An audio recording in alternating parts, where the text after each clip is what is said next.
Hello, my name is Anne-Marie Yeakey, and these are my proposed interventions for the Jasper-Pulaski Fish and Wildlife Area viewing spots. This project is located in northwest Indiana and is a crucial pit stop for the sandhill crane migration.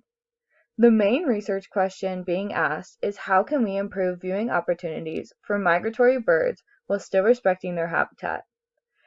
This project was conducted using a geodesign research approach by taking geographic information to come up with an overall design. I have partnered with stakeholders from Jasper County, and we have come up with a few interventions the site could really use. This project is organized into 3 phases. The first phase will be the redesign of the existing viewing area and enhancing visitor experiences while experiencing the crane migration.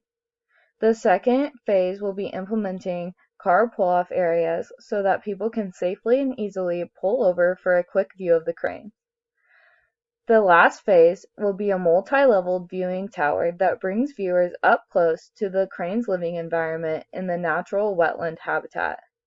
All 3 phases are easily accessible, have many learning opportunities, and the site will have wayfinding signage so that visitors know what amenities and opportunities the site has to offer.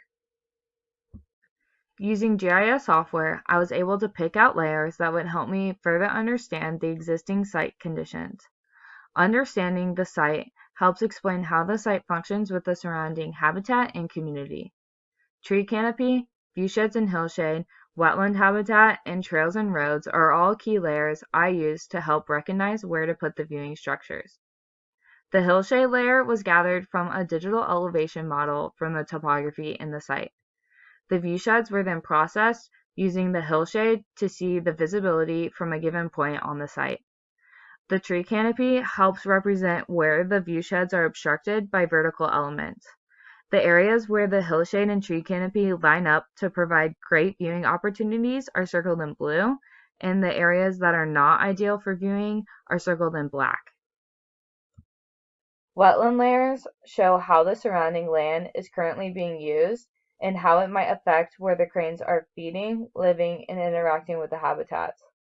The wetlands also show where structurally the proposed viewing platforms are able to go based on soils. The trails and recreation help know that there is an existing wildlife site that is very underused and hard to navigate. The roads show 2 major roads that people use to access the site as well as use as a connection to the main highway. The areas that are able to support viewing structures are circled in green, and the areas that are not ideal for structures are circled in black. I then analyzed the wetland layer against the tree canopy layer because it helped me understand where the soil was able to hold a viewing structure, as well as see where the vertical elements obstructed the viewsheds. I looked at how close the structures could get to the habitat preserve, how accessible each area was going to be, and what the viewsheds were going to be for each spot. For the most part, the areas that all layers supported viewing and structural opportunities lined up pretty well. After pulling together the geographic evidence and stakeholder input, I was able to come up with an overall design for the site.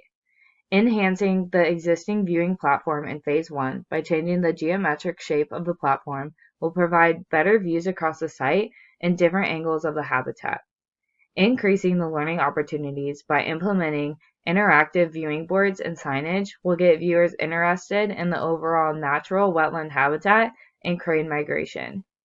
Implementing pier extensions will get viewers safely closer to the cranes while still respecting their distance from the habitat. Adding pavilions for people to host events or stay for a picnic will get people to enjoy and stay in the site longer.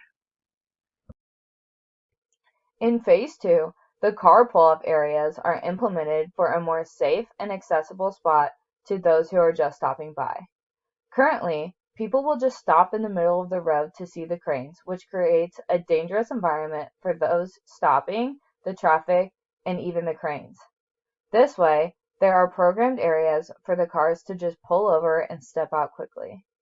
Each spot will provide 3 parking spots in a pedestrian area with interactive learning boards, stationary binoculars, and wayfinding signage in case they were unaware of what the site has to offer. In Phase 3, The multi-level viewing platform requires a hike for those who want a really up-close view of the cranes and their habitat. The spot will allow people an opportunity to view the cranes at a unique vantage point, as well as be immersed in the natural wetland environment.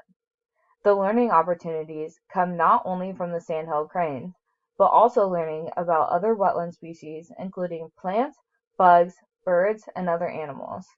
Using stationary binoculars, informational posters, and interactive viewing boards, people visiting are able to learn about a natural wetland habitat in their community.